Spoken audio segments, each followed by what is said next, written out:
আপনারা তো শুধু মনে করেন আমরা যারা ভিডিও বানাই তারা শুধু ভিডিও বানাই আর সারাদিন মোবাইল চালাই, তারপরে পেজে ভিডিও আপলোড করি, এইসব আর কি করি, আর তো খালি ঘুমাই আর খাই। এই যে আজকে রান্নার ভিডিওটা বানাইছি, এটা কিন্তু আমি সকাল 6টা বাজে ঘুম থেকে উঠে তারপরে যে রান্না করছি তখন এই ভিডিওটা আর কি করছি। তো আর কি ভিডিও করার জন্য প্রথমে যখন রান্নাঘরে ঢুকছি, রান্নাঘরে গিয়ে দেখি যে চুলার অবস্থা খুবই খারাপ, এখানে আর কি ভিডিও করা যায় না, যার জন্য প্রথমে কি করতে হয়েছে, চুলাটাকে পরিষ্কার করতে হয়েছে, এরপর আর কি রান্নাটা বসাইতে হয়েছে। আর আমি যদি ভিডিও না করতাম তাহলে কিন্তু আমার চুলা প্রথমে পরিষ্কার না করলেও হয়তো, রান্না টান্না করার পরে যদি চুলা পরিষ্কার করতাম তাহলে হয়তো, কিন্তু না, সেটা তো আর হবে না, তাহলে ভিডিওটা ভালো লাগবে না। এবার আসি রান্না করতে যে সময় লাগে, নর্মাল আমরা যে রান্না করি ওইটা করতে যেই সময়টা লাগে, এভাবে ভিডিও করে রান্না করতে গেলে না তার থেকে ডাবল সময় লাগে। এইটা আমি কিন্তু দেখছি। আমি যে প্রতিদিনই রান্নার ভিডিও বানাই এমনটা কিন্তু না। যেই দিন দেখি আমার গ্যালারিতে কোনো ভিডিও নাই, পরের দিন আপলোড করতে পারবো না, ওই দিন আর কি রান্না বান্নার ভিডিওটা শুট করি, এছাড়া কিন্তু আর কখনোই করি না। তো ওই সময় যে আমি ভিডিও যেদিন না করি ওই দিন কিন্তু আমার রান্না করতে সময় খুবই কম লাগে। তো এই যে ভিডিও করে রান্না করা আর ভিডিও করা ছাড়া রান্না করার মধ্যে কিন্তু পার্থক্য আছে। আবার এই রান্না বান্না ছাড়াও যে ঘরে কোনো কাজ থাকে না এমনটা কিন্তু না, ঘরে কিন্তু অনেক কাজ থাকে রান্না বান্না ছাড়া, তো সেগুলো আর দেখাই না, ওগুলা দেখাই কি করব, শুধু রান্না বান্নাই দেখাই, এই আর কি।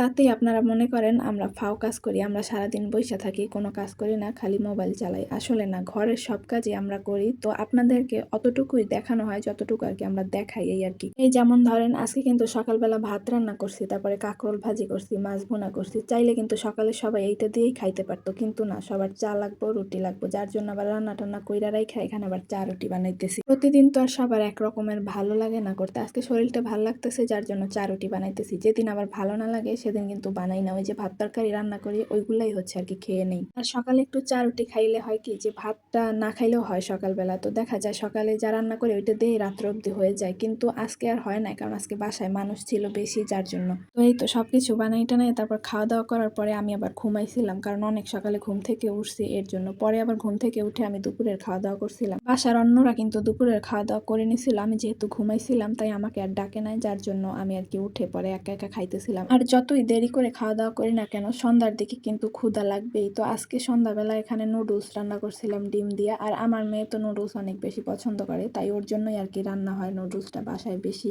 নুডলস রান্না করে সন্ধ্যাবেলায় সবাই আবার নুডলস খেয়ে নিছিলাম। এরপরে দেখি যে রাত্রে যেই তরকারি আছে ওইতে হবে না, পরে ভাবলাম যে রাত্রে আলু দিয়ে ডিম দিয়ে রান্না করি, তো এখানে আর কি রান্না করে নিছি। আজকে আর রান্নার ভিডিও করি নাই, জাস্ট রান্না করার পরের ভিডিওটা করছি। আর এদিকে যে করলা ভাজি করে নিছি, পরে রাতে সবাই মিলে একসাথে আর কি রাতের খাবারটাও খাইয়ে নিছিলাম। আর আজকে এই ডিমের তরকারি মুখে দিয়ে সবাই তো হাসতে হাসতে শেষ। আজকে ডিমের তরকারিতে আমি লবণ দেই নাই, দেখছেন কি একটা অবস্থা কইরা ফেলছি। তো যাই হোক, সবাই মিলে এরপরে রাতে খাওয়া দাওয়া করে নিছিলাম। আর আজকের ভিডিওটা এখানেই শেষ করতেছি। কার কাছে কেমন লাগছে অবশ্যই কিন্তু কমেন্ট করে জানাবেন। কথা হবে অন্য কোনো ভিডিওতে। আল্লাহ হাফেজ।